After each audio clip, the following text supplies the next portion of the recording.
ආයුබෝවන් හැමෝටම අද මම ඔයාගෙන් පුංචි ප්‍රශ්නයක් අහනවා. ඔයා අවසන් වතාවට ඇත්තටම සතුටින් හිටියේ කවද්ද? අපි හැමෝම ජීවිතේ දුවන්නේ සතුට පස්සේ. හොඳ රස්සාවක් ලැබුණම සතුට වෙනවා. හොඳ ගෙයක් හැදුවම සතුට වෙනවා. කසාදයක් කරගත්තම සතුට වෙනවා කියලා අපි සතුට අනාගතයට කල් දානවා. හැබැයි ඒ දේවල් ලැබුණට පස්සෙත් ඇත්තටම අපි සතුට ලැබෙනවද? අද ලිෆන් ලයිට් තුලින් මම ඔයාලට කියලා දෙන්න යන්නේ මීට අවුරුදු 100 ගණනකට කලින් ජපානයේ විසූ සෙන් ගුරුවරයෙක් සහ ඔහුගේ ශිෂ්‍යයෙක් අතර සිදු වුණු හරිම අපූර්ව කතාවක්. මේ කතාව අවසානයේ ඔයා සතුට ගැන හිතන විදිය සම්පූර්ණයෙන්ම වෙනස් වෙවි. මෙන්න කතාවේ ආරම්භය. එකමත් එක කාලෙක ඉතාමත් සංසුන් ආශ්‍රමයක එක්තරා සෙන් ගුරුවරයෙක් හිටියා. දවසක් මේ ගුරුවරයා ගාවට තරුණ ශිෂ්‍යයෙක් ආවා. මේ තරුණයා හරිම කලකිරීමෙන් හිටියේ. ඔහු ඇහුවා, "ගුරුතුමනි, මම හැමතැනම සතුට හෙව්වා. හැබැයි මට තාමත් ඒ සතුට හම්බුනේ නැහැ. මොකද්ද මේ සතුට හොයන රහස?" කියලා මේ ශිෂ්‍යයා ගුරුතුමාගෙන් ඇහුවා. ගුරුතුමා මද සිනහවක් පාලා කිව්වා, "පුතේ, මම ඒක ඔයාට කියලා දෙන්නම්.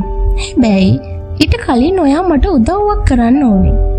මේ කන්ද උඩ තියෙන මල් වත්තට ගිහිල්ලා එතන තියෙනවා ලස්සනම ලස්සන රතු පාට මල මට කඩාගෙන එන්න ඕනේ.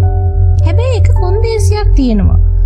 ඔයා මේ මල හොයාගෙන යන අතර මගදී දෙපැත්ත බලන්න එපා. කෙලින්ම මල් වත්තට යන්න" කියලා මේ ගුරුතුමා කොන්දේසියක් දැම්මා. මෙතන තමයි කතාවේ හැරවුම් ලක්ෂය. මේ ශිෂ්‍යයා ගුරුවරයා කියපු විදිහටම කන්ද උඩට දිව්වා. ඔහුට ඕනුනේ ඉක්මනටම අර රතු මල කඩාගෙන ඇවිල්ලා සතුටේ රහස දැනගන්න එක විතරයි. ඔහු දෙපැත්ත බලන්නේ නැතුව පරිසරයේ සුන්දරත්වය විඳින්නේ නැතුව හති දාගෙන මල්වත්ත උඩටම ගියා. ලස්සනම ලස්සන රතු පාට මලක් කඩාගෙන ආපහු ගුරුවරයා ගාවට ආවා.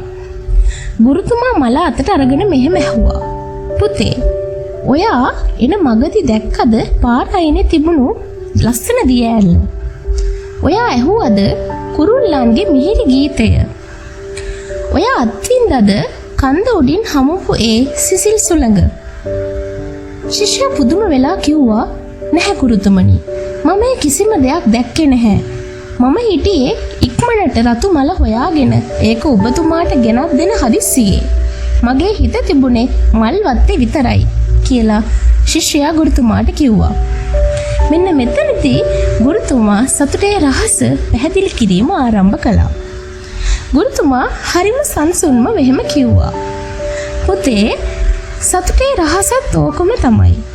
ඔයා ඔයාගේ ඉලක්කය, ඒ කියන්නේ රතු පාට මල පස්සේ දුවන හදිස්සියට ඒ යන මග තිබුණු සුන්දරත්වය අතහැරියා.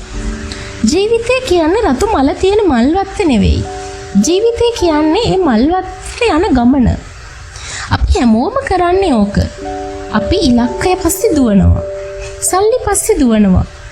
ඒ දුවන අතරේ අපිට අපේ දරුවන්ගේ හිනාව මගහැරෙනවා. අම්මා තාත්තා එක්ක කතා කරන මොහොත මගහැරෙනවා.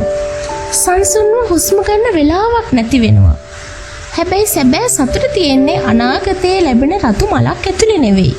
ඔබ මේ මොහොතේ ගෙවෙන ජීවිතය ඇතුලේ. ඉතින් මොකද්ද මේ කතාවේ අවසානයේට අපේ ජීවිතයට ලබා ගන්න පුළුවන් පණිවිඩය? සෙන් දර්ශනය අපිට උගන්වන්නේ වර්තමානයේ ජීවත් වෙන්න කියන එක. අද ඔබ බොන තේ කොප්පේ රස විඳින්න. අද ඔබ දකින හිරු උදාවේ සුන්දරත්වය විඳින්න. ඔබේ ඉලක්කවලට යන්න. හැබැයි ඒ යන ගමන විඳිමින් යන්න. එදාට ඔබට සතුට සොයාගෙන එන්න අවශ්‍ය වෙන්නේ නැහැ. සතුට ඔයාව හොයාගෙන එනවා. මේ කතාවෙන් ඔයාගේ ජීවිතයට ලැබුණු ලොකුම පාඩම මොකද්ද? ඔයත් ඉලක්ක පස්සේ දුවන හදිස්සියේ ලස්සන මොහොතවල් මග අරවගෙන තියෙනවද? පහලින් කමෙන්ට් කරන්න එහෙම තියෙනවනම්. සබාදාමේ සිසිලත් ප්‍රඥාවේ ආලෝකයත් එක්ක ඔබේ ලස්සන ජීවිතය ලස්සන කරගන්න ලිෆ් ඇන්ඩ් ලයිට් සබ්ස්ක්‍රයිබ් කරන්න. තවත් මෙවැනිම වටිනා වීඩියෝකින් හමු වෙමු. ඔබ සැමට සාමකාමී දවසක් ප්‍රාර්ථනා කරනවා.